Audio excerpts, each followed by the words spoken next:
Okay, today is March 20th, 2014. My name is Jason Higgins, and I am an intern at the Oklahoma Oral History Research Program at the OSU Library.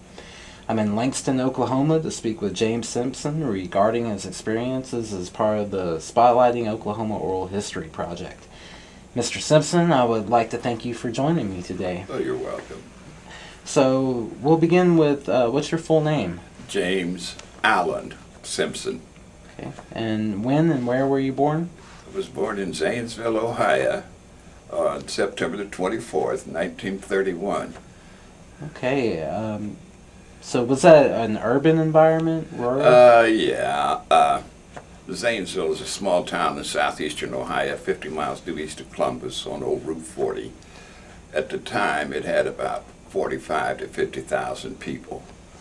And we lived right on the outskirts, just west, but we were in Zanesville. Okay. But I could walk 100 yards and be in some pretty deep woods. Oh, wow. So, yeah. What did your family do for a living? That's one of those questions you shouldn't ask. But they did what, my father had a band. Oh. And he played at a nightclub 6 nights a week there. It was a nightclub, of course, where blacks couldn't go. But he also pitched baseball. So that was his early years. He had a radio show out of Columbus, Ohio for a while, but he wouldn't do it. Then several of his cousins were musicians. My father was a musician also, or he wouldn't have had a band.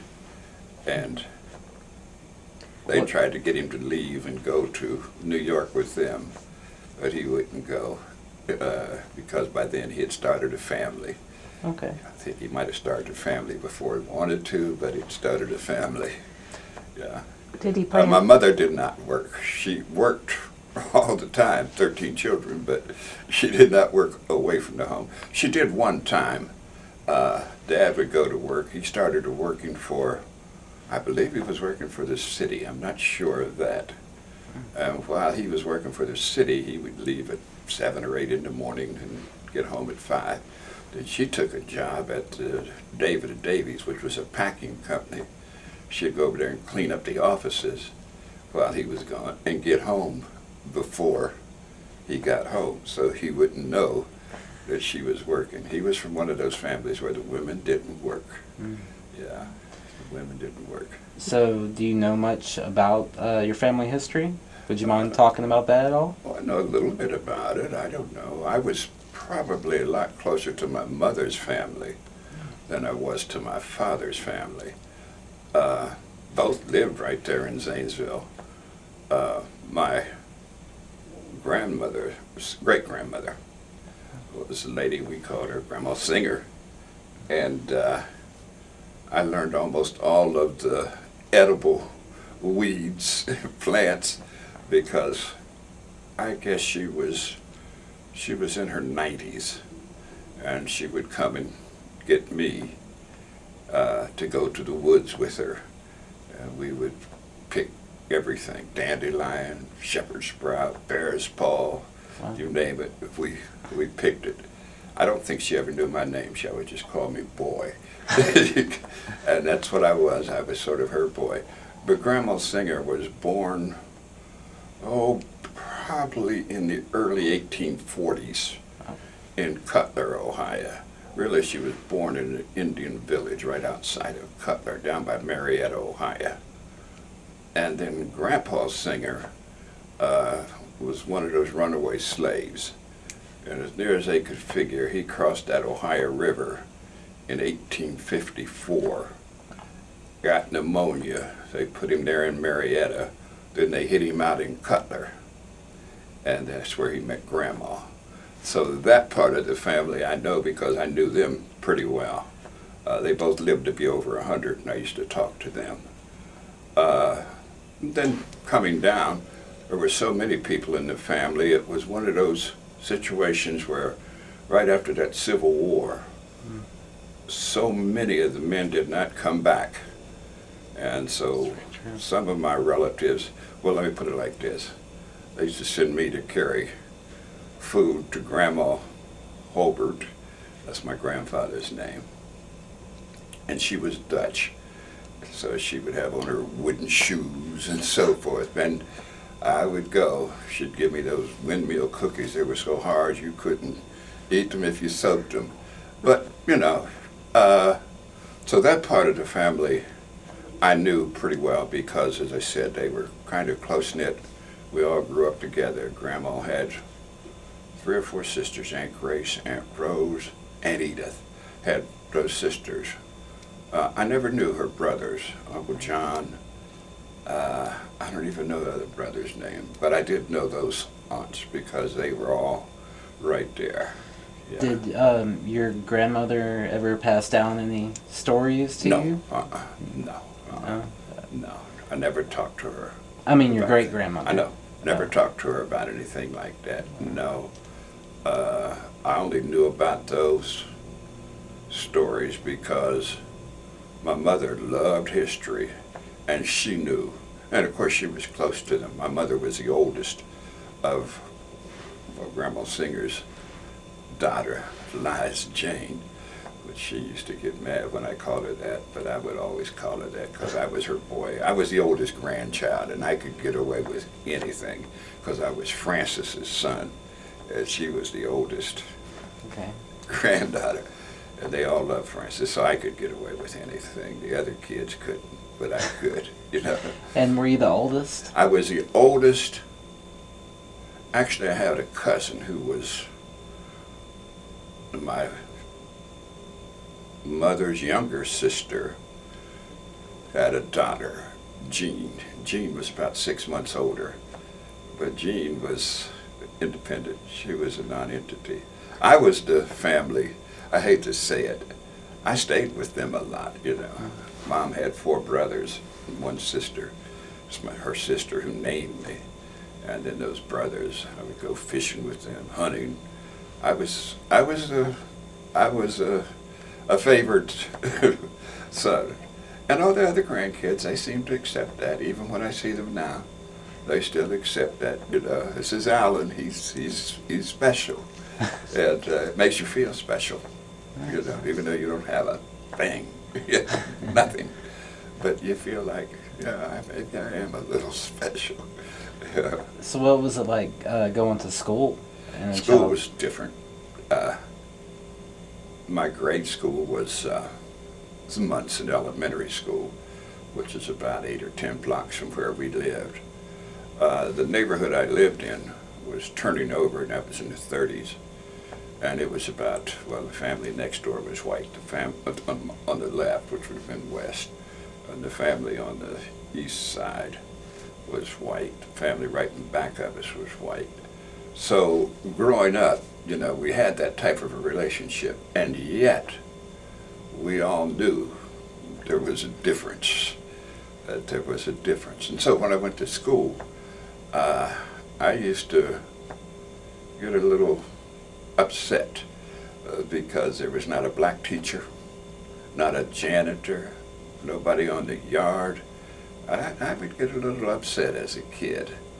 And by the 2nd grade, I was in full rebellion because they would read Little Black Sambo. And in the 2nd grade, Gladys was gone. I was the only black in the class. And everybody would look at me, and I would refuse to read. But I would wait until they had something that was difficult to read. Then I would try to volunteer, and sometimes I'd be overlooked.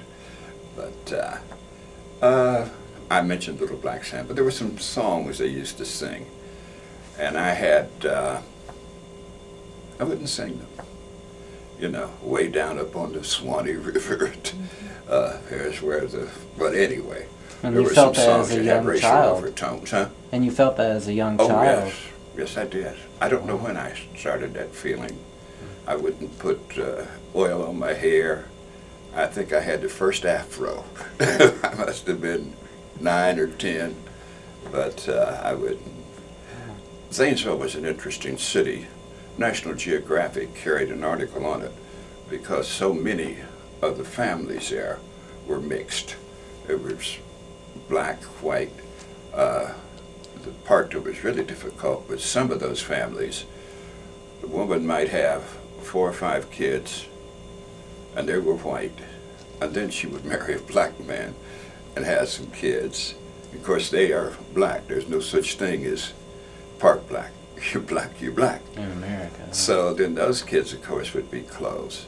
But some of them would run with their crowd, and some of them couldn't. So that it was that kind of a neighborhood. It was that kind of a growing up. So when you say some of my best friends were white, they were. But my best friends, the ones I was with all the time, they were black. We went to a black church there, right in our backyard. My grandfather was one of the pastors. He was not the head pastor, but he was one of the pastors there. And did you remain friends with those childhood friends Most of throughout them, high school? by the time we were in high school, most of them had moved away from that neighborhood. And I don't know if I remained friends with any of them because, proximity, being with at that age is very important. And so I rarely saw them anymore. Now, the 2 little girls who lived next door, the Joneses, we remained friendly when we weren't fighting. But, we remained friendly. But then I left Zanesville when I was 17. And I would come back in the summer. Well, the first summer I did. But then after that, I haven't spent that much time in Zanesville. But Zanesville is still home.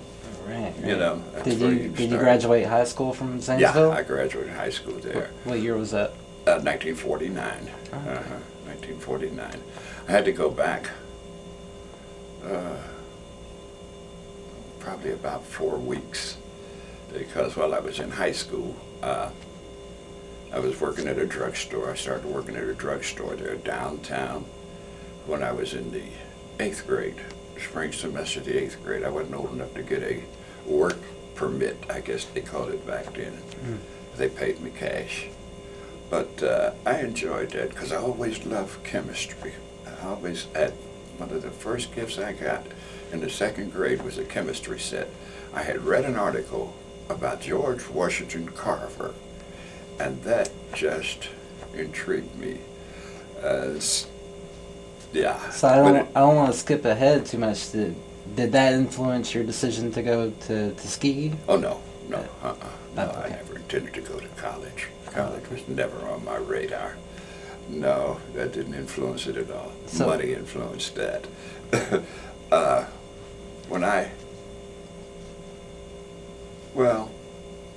No, that did not influence it, no.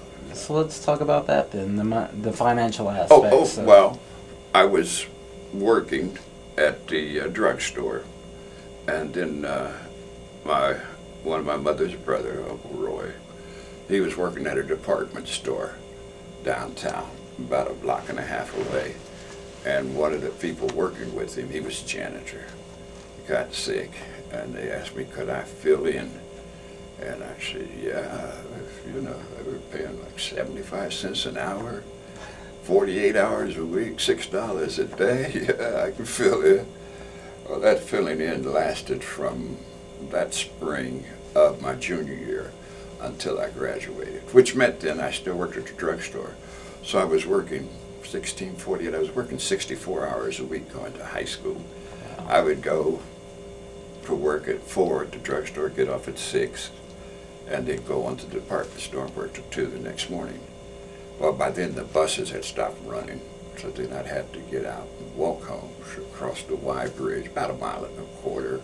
And in Ohio, in January, sometimes that can get to be, Okay, so I'd get home about 2:30, and then I'd get up the next morning and go to school. But I went on my time. I didn't go on their time. I'd get up.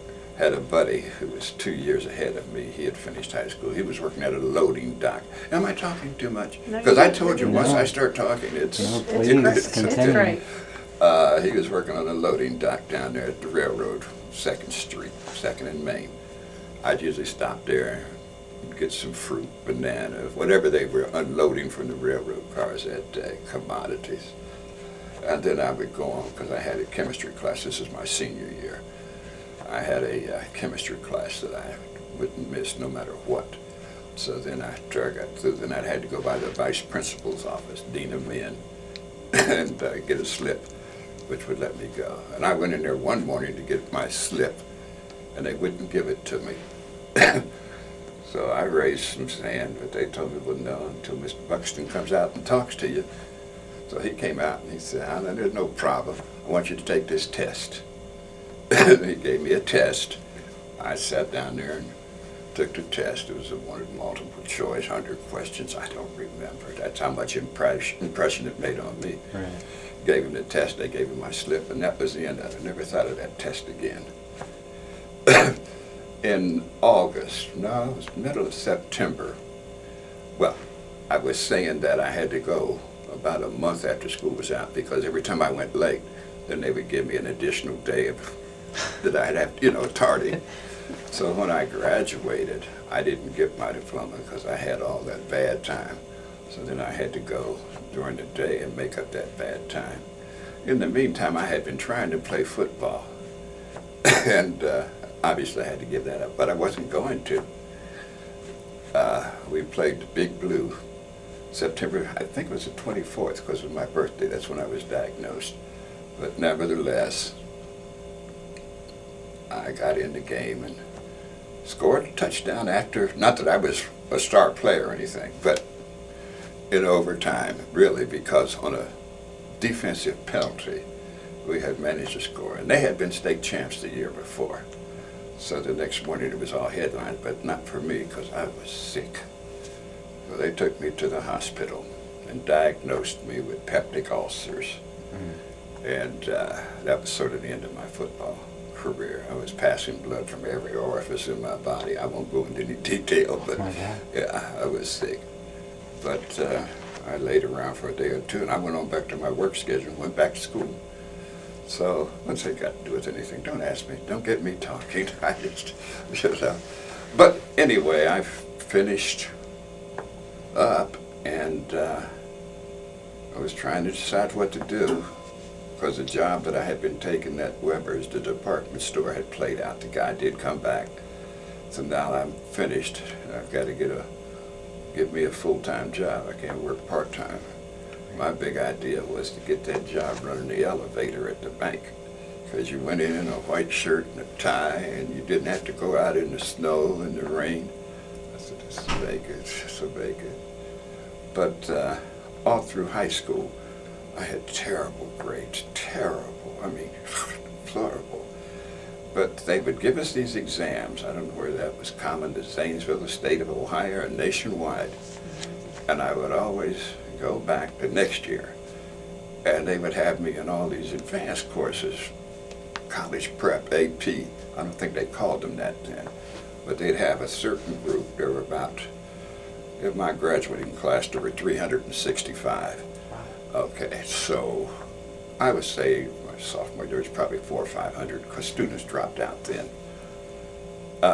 They would put me in all these advanced courses. They never told me why, because my grades were just as they said. They were horrible. But I always would score high on the test. I just didn't do any homework. I didn't carry any homework. I just didn't. I was busy, and I wasn't working at the drugstore. I was cleaning out basements. Everybody had coal furnaces. Nobody liked to get those ashes in buckets and carry them up the steps, so you could always make a hustle doing that. And just, just a hustle. Homework didn't pay very much, did it? No, it didn't pay anything. You didn't have to have a lot. Hamburger was like 3 pounds for a quarter. So if you made a quarter, you could pretty well feed the family. It was a meatloaf, you know what I mean? So, right. No, it didn't pay much. But I did find out one thing early. I didn't like to work by the hour. I liked to work by the job. I like to come in and say, yeah, I'll do that for 50 cents, I'll say. Because, see, they thought anytime you made more than a quarter an hour that you were overpaid. So, but I wouldn't work 2 hours for 50 cents. I will carry all those ashes out for 50 cents. So you were a young entrepreneur. Sort of, yeah. Between the woods, selling greens and berries and asparagus. I had found an asparagus patch up there in the woods. and I had to go harvest it whether people wanted it or not, because if you didn't, grow up, turn to seeds, get woody. So I used to have to go up there, and didn't have to, but kept it cut so I could always make a dime or so with asparagus. And a dime sounds like nothing to you folks, but that was a loaf of bread. It's a pound of bologna, Right. Yeah. So I was, to a degree, an entrepreneur, to a degree. I never had any desire to go into business. But, I was talking about that test, and I was going across the White Bridge, and people were hollering out the window of the bus, "Going to college, going to college," calling me by my nickname. I'm not going to say it. Calling me by it. I said, "What's the matter with these crazy people?" I got home, Hudson Street, and my mother and my uncles, those uncles that I talked about, Uncle Roy at the department store, Uncle Harry at the drugstore, they were all out there in the street just singing and praying. They were having a good time. I said, "What's going on?" And they said, "You're going to college." I said, "I'm not going to any college. I never applied for any college." It had come out in the Pittsburgh Courier. There was a black paper. It had come out that the 3 highest students in the state of Ohio had been given full tuition scholarships. So what that got to do with me? It's your name. That test they had made me take to get was a test. It was a standardized test apparently, and they had given it all over Ohio, and I had scored something. Wow. Yeah. Now, if I had had any sense at all, if I had known anything about college, I would not have accepted it, because all it paid was tuition. But when they say a full tuition scholarship, my folks, that's how they knew about college. He got a college scholarship. It amounted to what, $36, $37 a semester at that time. Didn't include room, board, books, nothing. So they carried on. They packed the boxes. Uncle Bill, wife, sister, was married to a guy who taught at Wilberforce. So they called and they said, "Well, he hadn't applied, but if he's got that scholarship, tell him to come on." So I went to college, but under protest. Under protest. I called my boss. I was working for a guy named Rankin.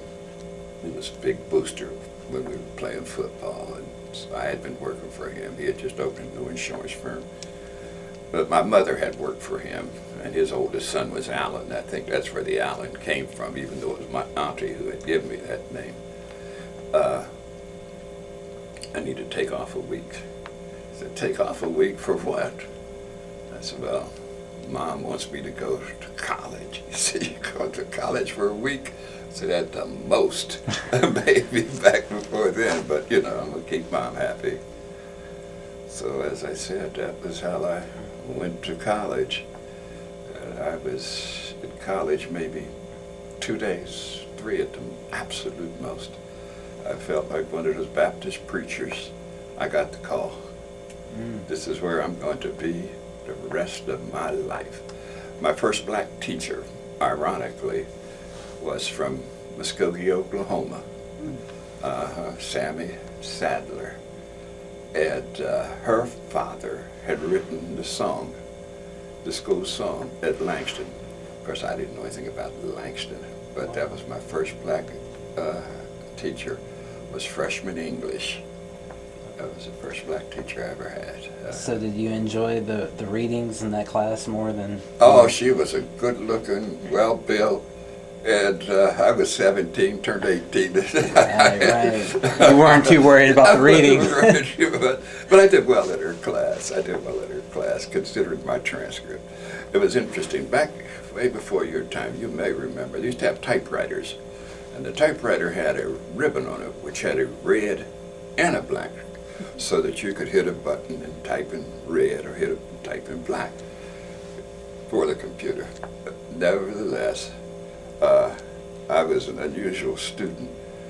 Okay, I'm there on scholarship, but I'm also there on academic probation. So they had this was before they got into all that privacy thing. So my name was posted I was one of the scholarship recipients, but I was also on academic probation because my grades from high school, I might have been 340 out of the 365. There might have been 15 people, 25 people, I guess, lower than me. But yeah, well, that hasn't got anything to do with anything. Well, it seems that you changed your perception of school during that time in your college years. Oh, I just fell in love with, yeah. Well, I had found out in high school, and even before, that I loved anything that had to do with the physical sciences or math, because I liked it because there was no, I don't want to say interpretation. When you were right or you were wrong. Whereas in some of the classes, for example, I know when I was in the 5th grade, there was a teacher, who shall remain nameless, but nevertheless, they were talking about numbers and how big those numbers were and so forth. So she mentioned something about 1 billion being the biggest number or something. And I asked how long it would take to count to 1 billion. She said you couldn't count to 1 billion in your lifetime. I said, that doesn't sound right to me. Couldn't count to 1 billion. So I spent the rest of the day there, 5th grade. I counted to 100, and they had the electric clock on the wall, and I timed that, And I said, well, I can divide. We had learned long division and multiplication in the 3rd grade. But then I said, well, yeah, but it would take longer when you get up into those big numbers where you had to say 999,900,000, So I did that, counted to 100 that way, averaged those two, and figured out how long it would take me. And it was a long period of time. So she, I think, had just given up on me. She had just given up on me because I was contrary. I'm going to say it like that. You thought critically. You thought critically. Well, yeah, but sometimes they would say things, and I was left out. By now, there was another black kid in my class in the 5th grade. It was a girl named Ethel Williams from Nesson, Pennsylvania. But anyway, I guess toward the end of the day, or it might have been the next day, I called her name, said you could count to 1 billion, and it would take, and I told her how many hours and minutes it would take, because I had, figured that out. I probably was wrong, didn't have a calculator. I just covered some paper. She was upset. I said you couldn't. I said you can, whatever length of time. She sent me to the principal's office. The principal said, what is this? I told her, and I liked the principal. She was strict. She would whip you. She gave my first whipping in the 1st grade. But, yeah. You guys got me talking. Don't ever do that. You can edit out what you don't want, huh? No, we want it all. You can edit out what you don't. But she knew my mother, and I think she liked my mother. My mother had graduated from Zanesville High School. She had been born in Athens down at Ohio University because they had the tube mills down there. I really am just rambling. I've gotten old. And so I'm not focused. So the college that you went to, your undergraduate, was that integrated? Yeah, very mildly. Very mildly. Very mildly. Can you discuss that a little bit? Wilberforce was, of course, one of the oldest black schools. And then about 4 or 5 years before I went there, and I should know the exact date, but I don't, the church, Methodist Church, had mortgaged some of their property to build a new dorm, Faith Hall. Well, the church didn't come through, and they had a big hole in the ground, a basement and so forth, and I guess the contractors decided not to finish. Okay, so then whoever was holding that note, they came in to take over. And they said, no, you can't take this. This property belongs to, I'm going to say the state. I don't know who it belonged to. So you just got some bad paper. So what the state of Ohio did was then they came in and they took about half of Wilberforce. I could name the dorms, it doesn't make any difference. They took about half of it. Wilberforce was left with the older buildings. So now there's two schools there. Wilberforce University, you cross the street, Wilberforce State University. So there was two schools. Wow. I was supposed to be going to Wilberforce University. I didn't know.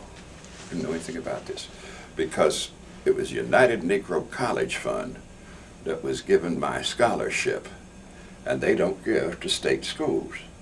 So I was at the wrong school. Nevertheless, you said to talk about my school. I was at Wilberforce State. Now the next year we had an election, and after we came up with all kinds of names, Banneker, we had all the names of the black folks, Frederick Douglass, the president of the school, Dr. Wesley, decided we would call it Central State University. So that was sort of the history. You got one group over here, that's Wilberforce, and then we were Wilberforce State, then Central State. Central State had several white students. Not a lot, several. Probably didn't have more than 600 students. And I would say there might have been, if you would ask one of the students whose parents were teaching who had been there, reared there, they might give a different number, but I'd say at the most 4 or 5 white students. Oh, really? Yeah, at the most. Now, of course, as time went on, it became, but at that time, that was it. Did you ever talk or communicate with those white students? Oh, yeah. Uh-huh. Did you become friends? Or was it respect? Yes, they didn't live in the dorm. And that makes a difference. Right. They did not live in the dorm. So I became friends with them. One of them put me through it. They had a play, and I wasn't going to be in the play. I was in chemistry, so I wasn't thinking about the play. Because I did major in chemistry when I got there. They asked for a major. I didn't know psychology. My mother liked history. They said, well, what do you like? I said, well, I like chemistry. I'm better at that than most people, much better than most people. In high school, we'd had a lot of little Jewish kids. We had quite a few of the German Jews. They were refugees who had escaped and got over. And one of them was one of my better buddies. I don't mean we ran together. I didn't run with anybody. I went to work at 4 and got off at 2 the next morning. And that was 6 days a week. So I didn't run with anybody. Do you recall his name? Buddy Lynn. Buddy Lynn. Buddy Lynn. Very, very bright. And of course they considered him to be the brightest thing going. Herbie Kozak, Buddy Lynn, quite a few, Rita Adams, Jackie Dutra. I had known some of those kids at Munson, but we had 3 different junior high schools, and then they had gone to Cleveland. I went to Roosevelt because that's where the blacks were. But I found out that I could beat all of those kids. They were the top honors students. Wow. And then they wouldn't listen to my reports in chemistry. We'd do your lab work, and then you had to go to one of the lab assistants and explain what you had done. So they had told Mr. Rowe, and I've always felt guilty about that, Major Rowe, as he wrote to me several times, and I didn't answer his letters. But at the time, we can't listen to Alan. We don't know what he's talking about. Oh, so I remember the first time that happened was the pH meter was showing, I'm just going to throw out a number, 7.6. And your calculations would have said 7.5. And so they said, well, pH meter could be off that much. I said, or your theory. Because I had been reading when I was working at that department store, and way before that, I could work any problem in any college general chemistry book, even though I was making all D's and F's, because I loved them. I could work those problems. So I explained to them about Arrhenius and how those numbers they were using depended on infinite dilution. And if you're not at infinite dilution, then those things are not 100% independent, and on and on, So, and I had done that on a number of things, on the gas laws. So they wouldn't listen to me. They said, no, Mr. Roy, you got to listen to him. So he and I would get together and talk. We would talk. I'm just rambling. I don't like to ramble. That's just so unconnected. Was that gentleman a role model of yours, or was he more of a mediator? Not really. No, So did you have any role model at your undergraduate university? Oh, at undergrad, yeah. I didn't really have a role model. Or a mentor? I had a guy who was chairman of the department, Dr. Woolfolk, and he wasn't German. May sound like it, but he wasn't. Had an interesting thing. When I was on academic probation, as I said, and I think there was 32 chemistry majors in that freshman class. They had recruited. It was new school, and they were going great guns. We had a little lady there that everybody was afraid of because she was teaching the general chem class. It was her first year teaching there. She had been teaching at another major university. Her husband had just gotten out of the Army, been accepted to medical school, and she was teaching organic chemistry. He had to take organic chemistry, pass it, and then he'd get in medical school. She failed him. He didn't get in med school, and he left her.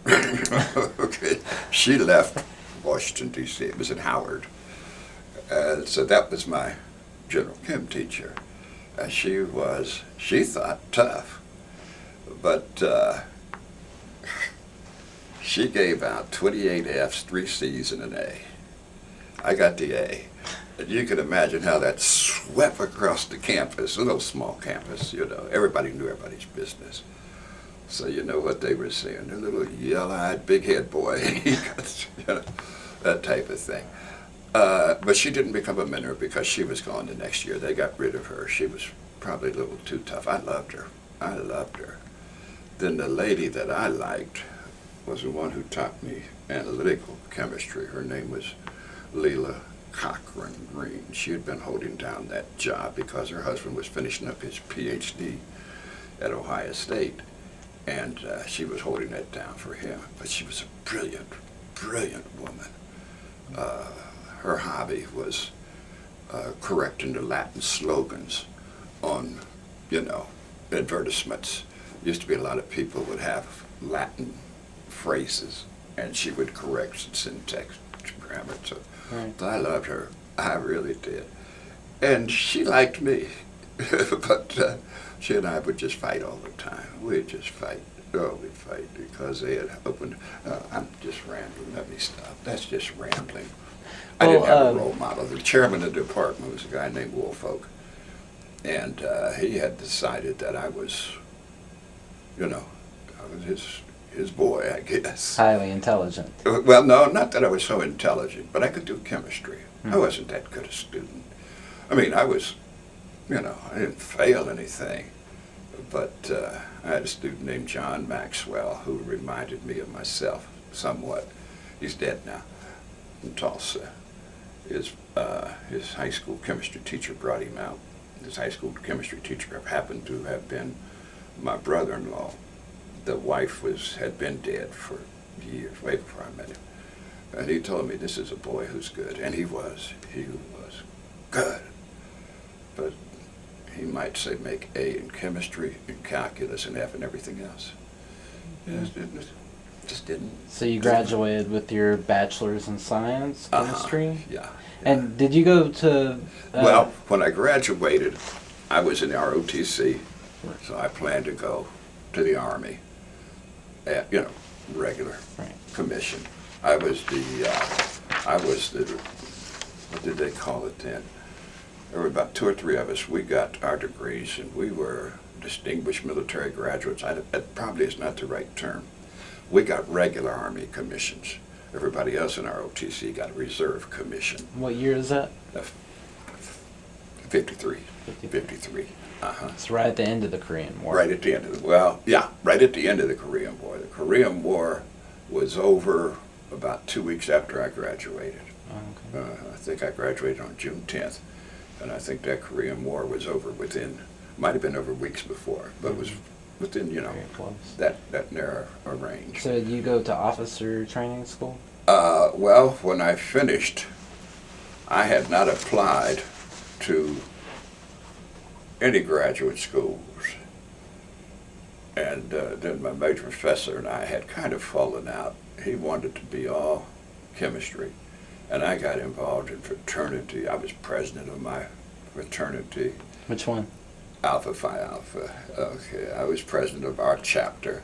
There's a new chapter. I was president of the, not president, I was secretary of the Officers Club. Henry Thomas was president.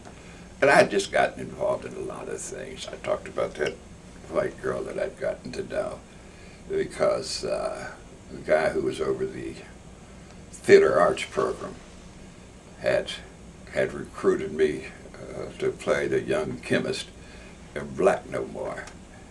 And of course, it just, just a lot of things. I'd gotten in, he did not like that. I was with the scientific societies, Beta Kappa Chi, American Chemical Society. I was juniors. I was the president. We'd go over to Antioch and meet with them. And then spring semester, my senior year, he and the chairman of the biology department, and another guy who was into biology, Kraft, and myself, we toured the South and went to Prairie View to give some papers. So we went from Ohio to Tennessee, Beale Street, and then on over. His father had been a Methodist minister. We went by, I can't think where Mississippi Valley is located now, then on over through Louisiana to Prairie View and so forth. But don't get old, because when you get old, your mind rambles. You're not as focused. It's a bit more focused. But, yeah, I had not applied to grad school, so I went ahead and applied. University of Kansas, just a girl with me, and she was not my girlfriend. She may have wanted to be, but we were just buddies. I didn't realize till later, but nevertheless, sweet as she could be. She could give you 1-inch purple crystals if that's what you wanted. She was good in the lab. Hindsight's 20/20. Yeah, she was good. She was good. The girl I married was very good. She graduated from Langston, almost a straight A average. Lynn's mother. But the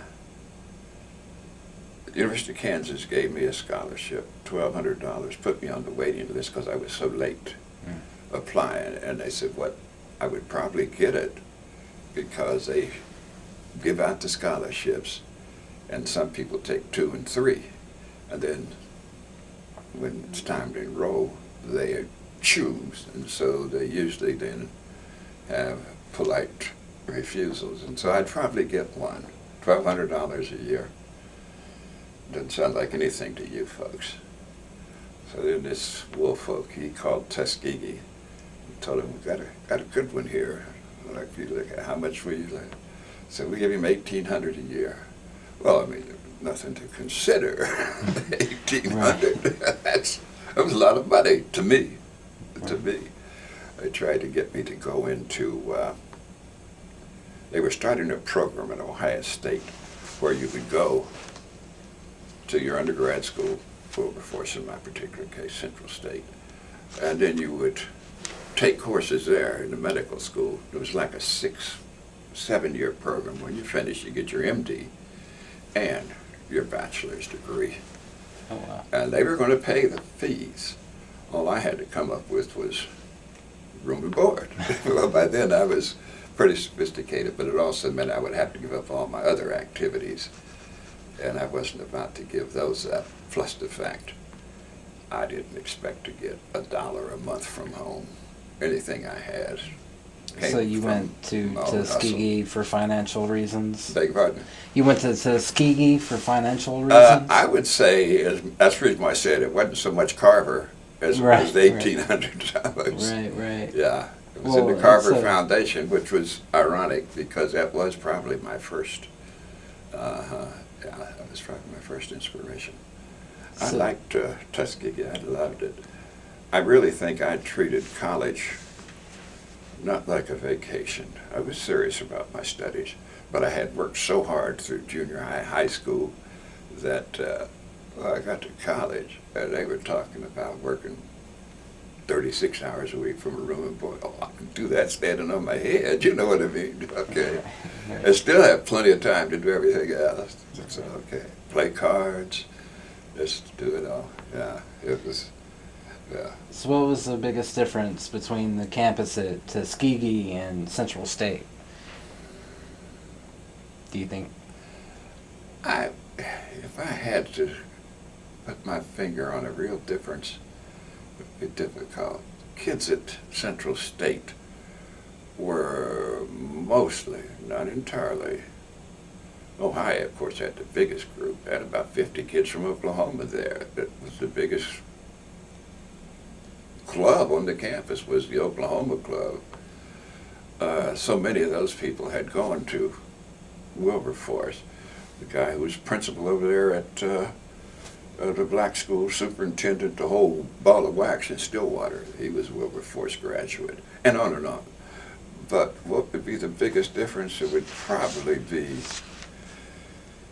whatever the difference is between black folks in New York City and Montgomery, Alabama. Right. It was just, it was different. Different It was population. different. Yeah. And I'm not saying better or worse. Right. There's a difference, it's a subtle difference. So what about outside of the campus? What was Yeah, it you like? don't go outside that much. Yeah. Well, I know that the Montgomery bus boycotts was in ¡55, so Yeah, you were in Alabama during that I time. was in Georgia. I was at Fort Benning, Oh. Georgia. Yeah, I had gone into the military, Oh, right. and I didn't even know about it. It started in December.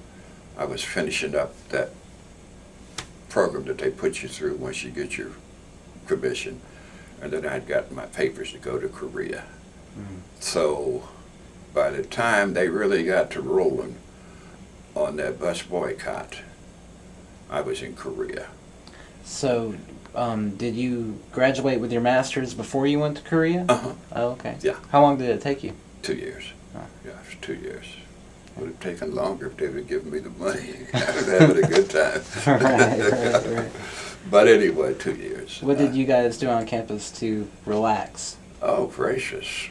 It's always the Well. thing that 22 and 23-year-old males do. Oh, right, You right. know, Gotcha. chase the girl.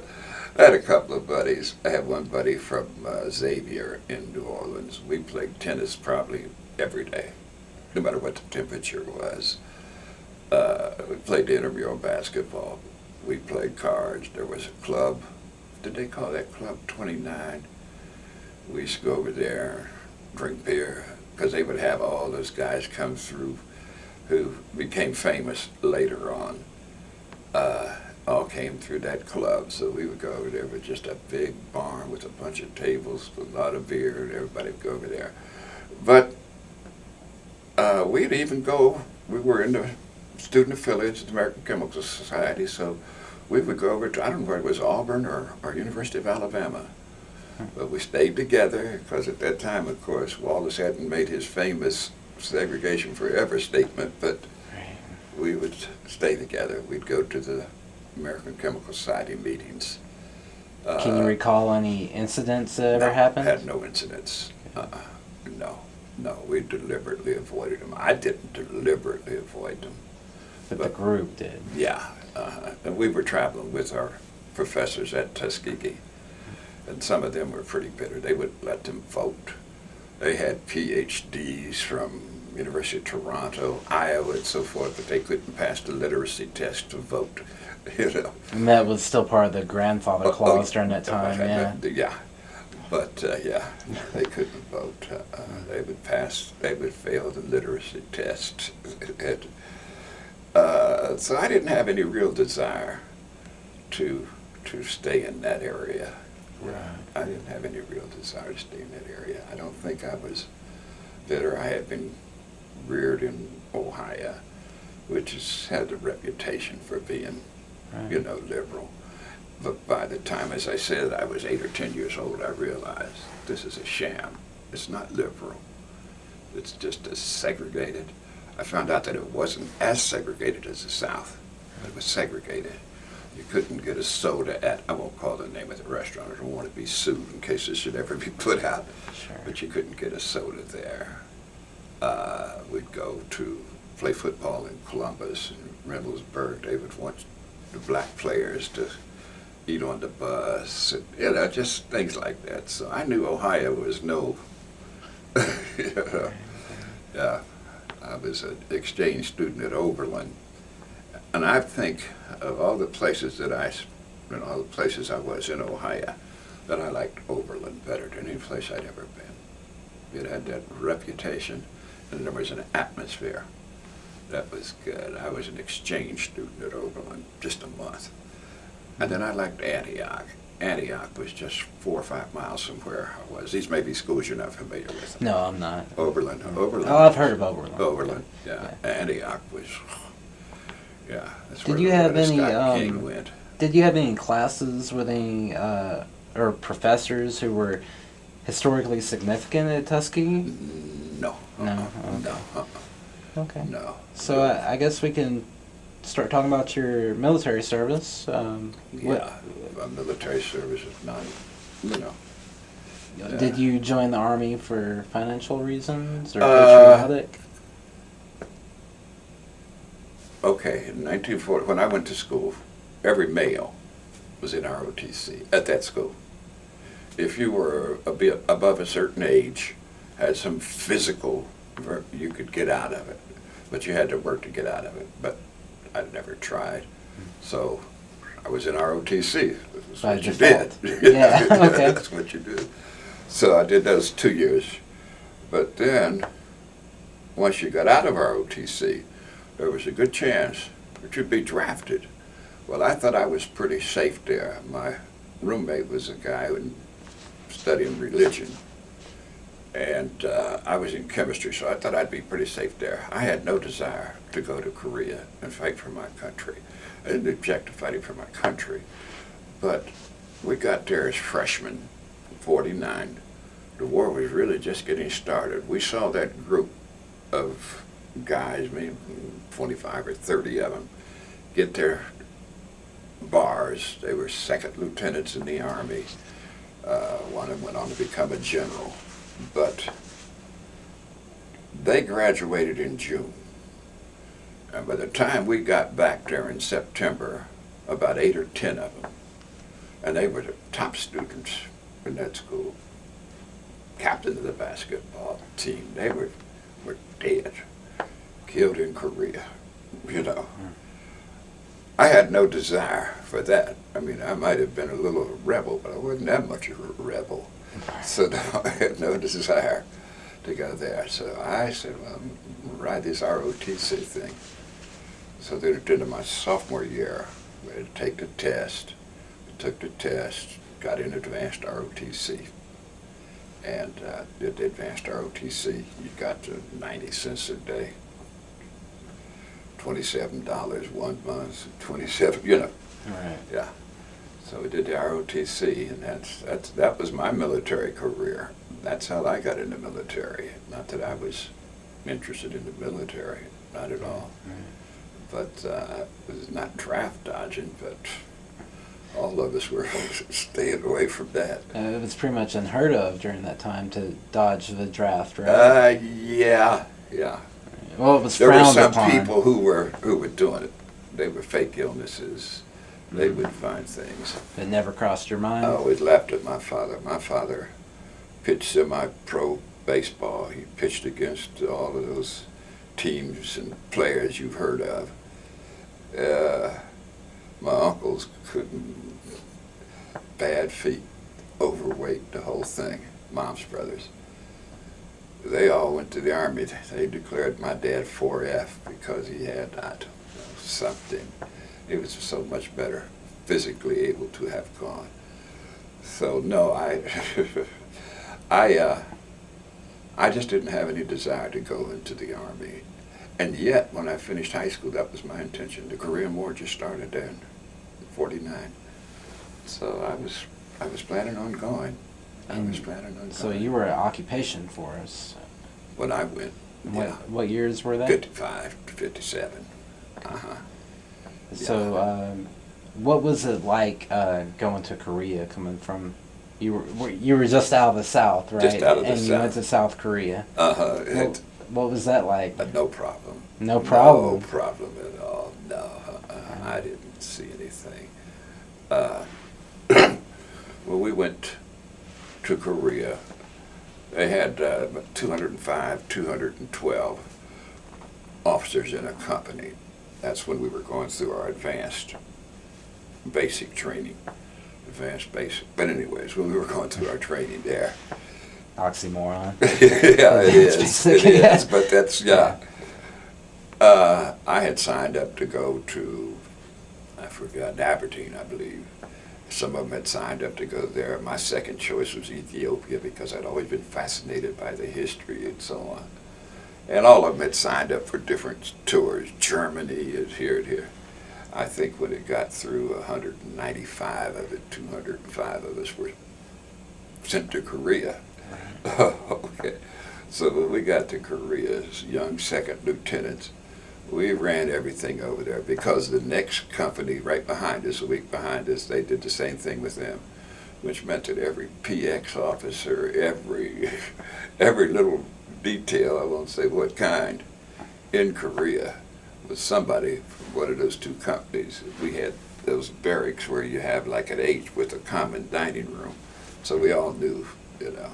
So I didn't have any trouble in Korea. Were these integrated units? Yeah. So the men under your command, they were integrated as well? Yeah. Oh, yeah. How did they react during that time? I had no trouble at all. No trouble? No trouble at all. No. Good. My sergeants were black. Most of my sergeants were black. And they were career officers. But there was a little guy who had been up and down, make sergeant, they'd bust him, make corporal, and they'd bust him. A little red-headed guy. And he was a wizard with the gun. He could take it apart blindfolded and put it back together with the piece, I guess we called it then. His name was Smith. And I started work with Smith. I liked him. We were about the same age. I had done 2 years at Tuskegee, so I was a little older than most of the second lieutenants. I was 23. Most of them were 22. You know, I was a little older. Smitty was good. So then they were getting ready to have demonstration at regiment. I took Smitty up, and he won the competition, got some accommodations and so forth. For taking apart the gun? Some other things, but he was good. Is that the M1 carbine? The M1, well, not the carbine. Carbine. Just the M1. No, I liked the carbine because it was light and you could throw out a lot of rounds in a hurry when I was investigating the ammunition dump and so forth. Right. Because they were always trying to steal and they would try to bushwhack you. They, the South Koreans? They would try to bushwhack you, so I would... What does bushwhack mean? Well, you're going up there to investigate, see if your guards are awake, if they have some girls, if they're protecting the ammunition dump. So you had some people who were trying to steal, then they would hide in the brush and so forth, and take shots at you. Well, I always kept a banana clip in my carbine because I carried to 45, but I liked that carbine because it was light and boy, you could throw out like 60 rounds, like, you know, just like that. In one clip? Oh, yeah. Magazine? Well, 30. 30. Yeah, banana clip. But I liked that. Not that I intended to hurt anybody, but I don't want to be hurt either. Right. You know what I mean? So what was the living conditions for the civilians? We lived in a tent. What about the civilians? The There South weren't Koreans? civilians other than the Koreans. Right. The Yeah. Koreans there.